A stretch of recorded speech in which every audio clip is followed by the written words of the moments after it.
Hello guys, അസ്സലാമു അലൈക്കും. നമസ്കാരം. ദിൽഷാദാണ്. കഴിഞ്ഞ കുറച്ച് ദിവസങ്ങളായിട്ട് വീഡിയോസ് ഒന്നും ഇടാറില്ല. ഒന്നുമല്ല, പനി പിടിച്ചു, വീട്ടിലായി. പെട്ടെന്ന് പനി പിടിച്ച് നാട്ടിലേക്ക് പോരേണ്ടി വന്നു എറണാകുളത്തുനിന്ന്. നല്ല പനിയായിരുന്നു. അപ്പോൾ ഇന്നാണ് വീണ്ടും വണ്ടിയെടുത്ത് ഇറങ്ങിയത്. അപ്പോൾ വരുന്ന ഈ 21-ാം തീയതി തൊട്ട് അനിശ്ചിതകാല സമരമാണെന്ന് പറയുന്നുണ്ട്.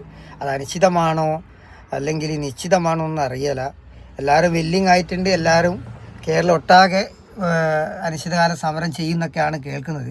ചെയ്തത് നന്നായിരിക്കാം. കാരണം ഇപ്പോഴത്തെ സാഹചര്യത്തിൽ CNGൻ്റെ വിലയും അതുപോലെ ഡീസൽ പെട്രോളിൻ്റെയൊക്കെ വില കൂടി നിൽക്കുന്ന സാഹചര്യത്തിലും പിന്നെ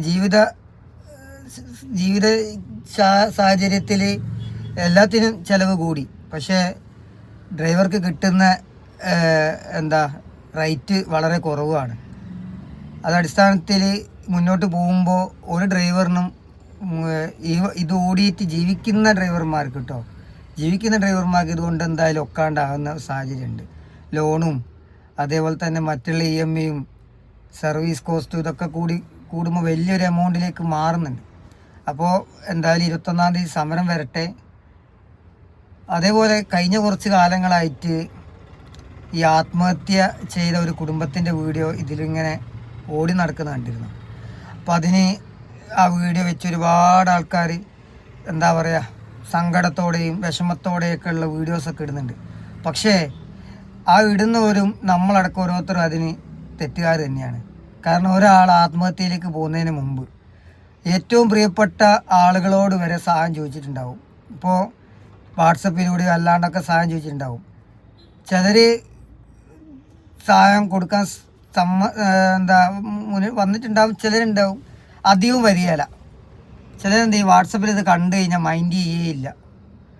വലിയ പുതുസ് ശരിക്ക് ഈ ആത്മഹത്യ ചെയ്യാൻ പോകുന്നതിനെ സംബന്ധിച്ചിടത്തോളം ലോണ് തെറ്റിയിട്ടുണ്ടാവും, അടവ് തെറ്റിയിട്ടുണ്ടാവും, വീട്ടു ചെലവ് കൊടുക്കാൻ പറ്റാത്ത സാഹചര്യമായി മൊത്തത്തിൽ പെട്ടുകിടക്കുകയായിരിക്കും. അങ്ങനെയുള്ള സാഹചര്യത്തിൽ എന്ത് ചെയ്യും, അവൻ ജോലി ചെയ്ത ആളുകൾക്കിടയിൽ അതുപോലെ തന്നെ മറ്റ് ഉള്ള സുഹൃത്തുക്കൾ, ഫാമിലി മെമ്പേഴ്സിന് ഒക്കെ മെസ്സേജ് അയക്കുകയും എന്തെങ്കിലും ഒന്ന് അർജൻറ്റ് സഹായിക്കണം, പെട്ട അവസ്ഥയിലാണെന്ന് പറയുമ്പോൾ യാതൊരു കോണ്ടാക്റ്റും ഇല്ലാതെ ഒരു മൈൻഡ് പോലും ചെയ്യാണ്ട് നിൽക്കുന്ന ആളുകളാണ് നമ്മളിൽ ഓരോരുത്തരും. എന്നിട്ട് നമ്മൾ വലിയ ആരെങ്കിലും ഒന്ന് മരിച്ചു കഴിഞ്ഞാൽ ആ മരിക്കേണ്ട ആളല്ലായിരുന്നു, അവൻ ഒന്ന്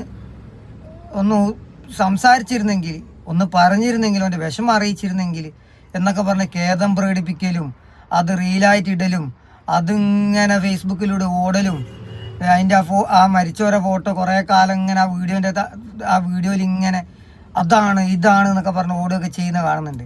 അതൊന്നും ശരിയായ നടപടിയൊന്നുമല്ല. ഈ പറയുന്ന ഞാൻ എല്ലാവരും കുറ്റം പറയുന്നില്ല. നമ്മൾ ഓരോരുത്തരും നന്നാവണം. നമ്മൾ ഈ മനുഷ്യന്മാർക്ക് മനുഷ്യത്വം എന്ന് പറഞ്ഞ സാധനം ഇല്ലാതായി കൊണ്ടുവക്കുന്ന ഒരു കാലഘട്ടത്തിൽ കൂടിയാണ് കടന്നു പോകുന്നത്. മൃഗങ്ങൾക്കുള്ള പോലും മനുഷ്യത്വം ഇല്ലാത്തൊരു സാഹചര്യമാണ്. ഞാൻ ഈ വാക്കുകൾ നീട്ടി വലിച്ചു കൊണ്ടുപോകുന്നില്ല. അപ്പോൾ എൻ്റെ വീഡിയോസ് കാണുന്ന സപ്പോർട്ട് ചെയ്യുന്ന ആളുകൾ ഈ വീഡിയോ മാക്സിമം ഷെയർ ചെയ്യുക, ലൈക്ക് ചെയ്യുക, സബ്സ്ക്രൈബ് ചെയ്യുക. Thank you.